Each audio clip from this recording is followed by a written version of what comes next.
Russian troops continue to carry out combined strikes on enemy facilities in the border regions of Ukraine.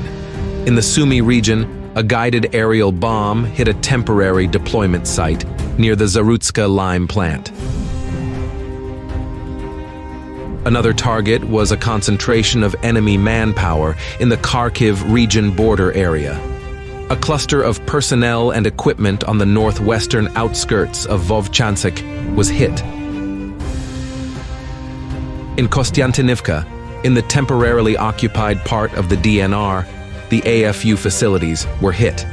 A direct hit destroyed the building of the local police department, where security and special structures held meetings. The AFU in turn attacked the Belgorod region border area with drones. All targets were successfully shot down, with no damage or casualties. Meanwhile, in the Special Operations Zone, Russian troops continue to advance in several directions at once. In the Bakhmut direction, Russian armed forces have gained a foothold on the eastern outskirts of Ivanivsky, and the fighting is taking place on Shoseynaya Street. North of Avdiivka, Russian troops continue their offensive, having passed the enemy's first line of defense. As a result of fierce fighting, the northern outskirts of Orlivka came under the full control of the Russian armed forces, and the remnants of the AFU units retreated towards Umanska. At the same time, the AFU continues shelling frontline settlements of the DPR.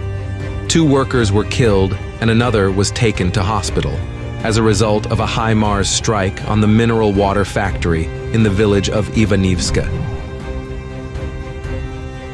On the Vuhledar direction, Russian troops expanded their zone of control in Novomikhailivka. The Russian armed forces took new positions near the Sintesprod industrial zone. Fighting is taking place on Timiryazyeva and Shevchenka streets.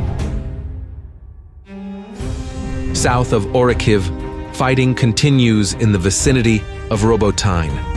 The Russian armed forces are increasing their presence in the settlement, cutting through the AFU defenses. The enemy maintains presence in Krinky, where reserves are constantly transferred. The Russian armed forces are firing at the enemy's supply routes and deployment sites in the island zone and on the right bank. At the same time, the AFU continues to regularly shell populated areas on the left bank of the Dnipro River. In Mala Kardashinka, an AFU kamikaze drone attacked a civilian car. 3 civilians were killed.